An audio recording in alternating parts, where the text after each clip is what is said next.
Hello Healthizen, welcome back to Dear Doctor. Masih bersama dengan saya, Dr. Erik. Kali ini masih saya nih yang tugas jaga di Dear Doctor. Dan saya harap para Healthizen semua selalu dalam keadaan sehat ya. Dan buat yang baru gabung di Dear Doctor, langsung aja nih bisa kasih konsultasi kalian ke saya. Via Instagram dan Twitter, nanti bakal kita bahas bersama ya di Dear Doctor. Tapi sebelum saya mulai menjawab pertanyaan, saya selalu nggak bosen-bosen untuk mengingatkan, selalu pakai maskermu untuk kesehatanmu ya. Selalu terapkan juga 5M. Nah, langsung aja kita masuk ke pertanyaan yang pertama nih. Pertanyaan pertama datang dari Risma. Dok, saya kan kemarin COVID-nya berat. Sampai sekarang masih trauma kalau ngebayangin waktu dulu kena COVID. Gimana cara ngilanginnya ya? Di Risma, ketika kita berhadapan dengan trauma psikologis, tentu membuat perasaan tidak nyaman di dalam diri kita. Dan takut itu merupakan pengalaman yang bisa terjadi di dalam hidup kita. Kita perlu fokus perhatian kita pada masa kini, pada apa yang benar-benar perlu dilakukan dalam keseharian, sehingga kita bisa menghemat energi fisik maupun mental kita. Mungkin pada saat perawatan COVID itu bisa saja ada pengalaman traumatik seperti dipasang alat medis, isolasi dari orang lain, dan banyak sekali memori terkait hal-hal yang tidak menyenangkan. Ada banyak hal yang bisa kita lakukan loh untuk mengatasi ini. Apresiasi atas perjuangan yang sudah dilakukan sampai bisa sembuh. Syukuri segala macam proses yang ada, bahwa kesembuhan itu bukan terjadi secara begitu saja. Dan juga biarlah hal-hal yang sudah terjadi di masa lalu menjadi pelajaran yang baik untuk kita mengarungi kehidupan kita di masa yang akan datang. Dan banyak hal juga yang bisa kita lakukan untuk kita bisa mendistraksi pikiran-pikiran yang tidak nyaman tadi ya. Dengan melakukan berbagai macam perawatan tubuh kita, menjaga tubuh kita berfungsi dengan baik, mengkonsumsi makanan yang sehat, cukup tidur, kelola stres dengan baik, olahraga secara teratur, lakukan hal-hal yang kamu suka untuk menghilangkan stres. Beraktivitas sehari-hari dengan baik, dengan rutin bisa mampu mengalihkan pikiran kita dan mengatasi trauma-trauma yang ada. Tenangkan diri kita dengan menarik napas ketika cemas, menarik napas dalam, berulang kali, dan yakinkan dalam diri kita bahwa kita bisa lebih baik ke depannya.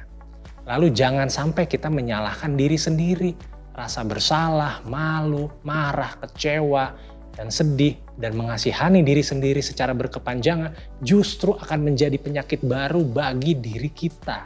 Terima apa yang terjadi dapat mempermudah proses pemulihan diri dari trauma. Dan juga kamu bisa mencari bantuan untuk pemulihan loh bila kamu merasa tidak dapat mengatasi trauma sendiri.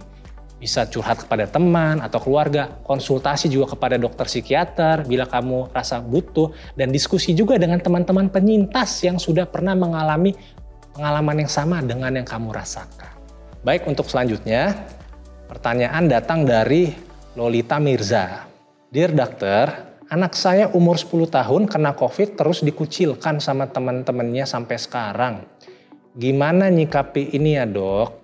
Dear Lolita, kita sebagai orang tua perlu memahami kalau COVID itu adalah penyakit yang bisa disembuhkan.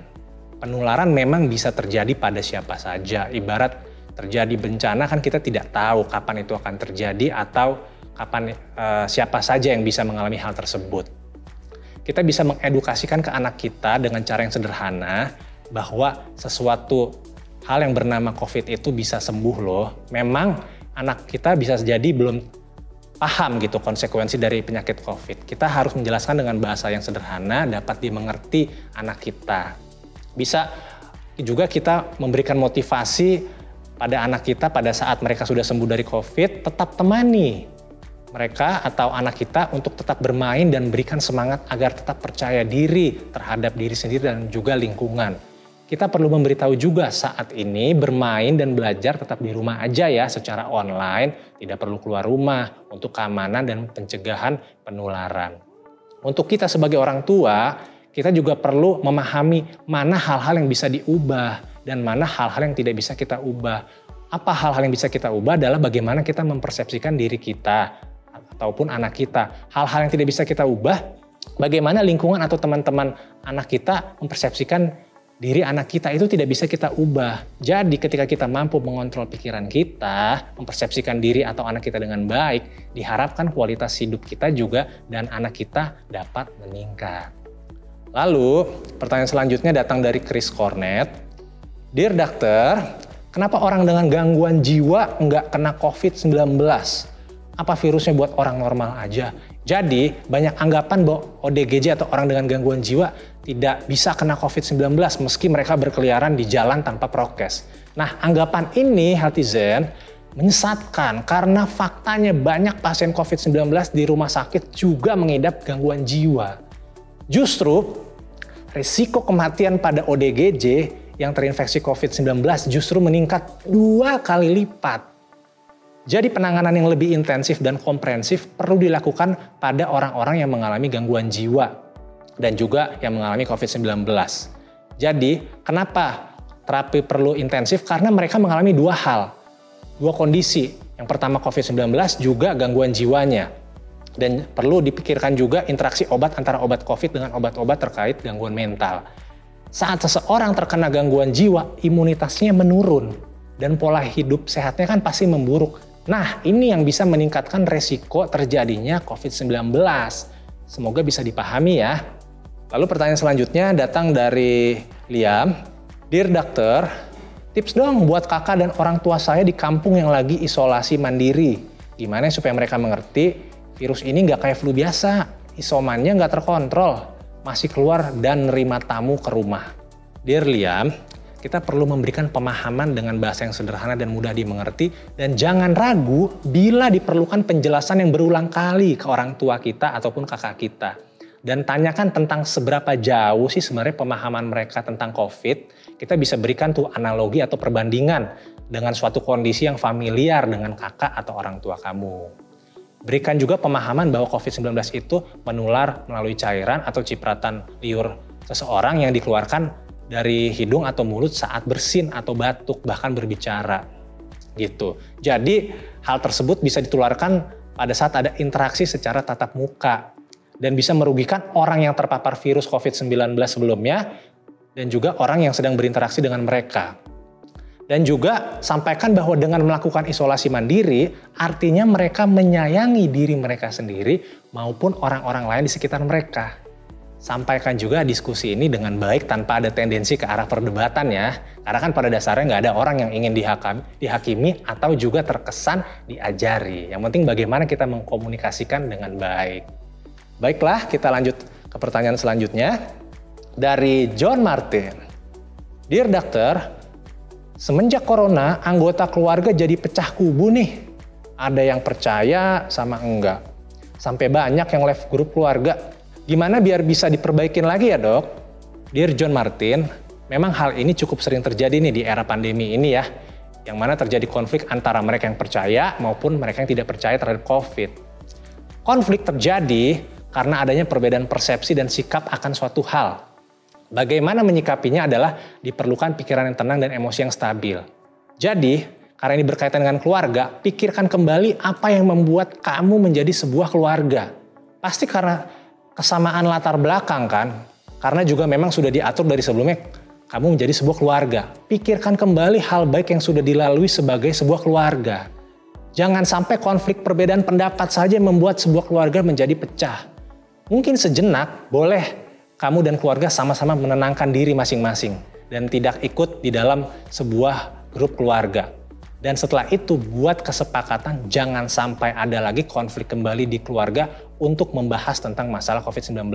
Pembahasan mengenai ini mungkin bisa dilakukan di forum lain. Semoga bisa diaplikasikan ya. Baiklah, pertanyaan yang selanjutnya dari Tri Justinus.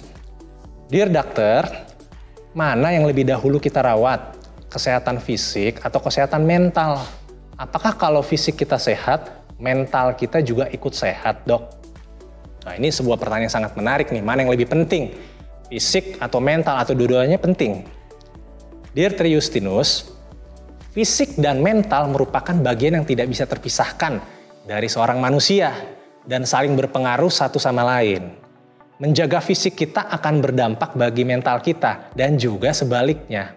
Semua bisa berjalan dan dirawat secara bersama karena merupakan sebuah kesatuan, meskipun kedua hal tersebut, baik fisik maupun mental, berbeda. Seringkali selama ini kesehatan mental masih merupakan hal yang dinomorduakan karena kurangnya pemahaman akan pentingnya menjaga kesehatan mental. Tetapi semakin lama, kesadaran akan pentingnya kesehatan mental mulai meningkat. Terutama juga saat pandemi ini yang mana banyak orang takut terkena COVID sampai menimbulkan kecemasan. Sebagai contoh, bahwa merawat fisik kita berdampak pada mental adalah ketika kita rajin olahraga dan makan makanan bergizi. Dampaknya adalah kita jadi merasa lebih segar, senang, bugar, serta dapat beraktivitas dengan baik yang berdampak pada produktivitas kita sehari-hari. Wah, tidak terasa waktu jaga saya sudah habis nih Healthizen. Tapi tenang aja, karena Dear Doctor tetap menunggu konsultasi dari kalian semua yang akan dijawab di episode selanjutnya. Semoga apa yang saya share hari ini sudah bisa menjawab semua pertanyaan kalian ya. Dan Dear Doctor akan datang lagi untuk menjawab pertanyaan kalian di episode selanjutnya. Saya Dr. Erik, pamit ya. We share because we care.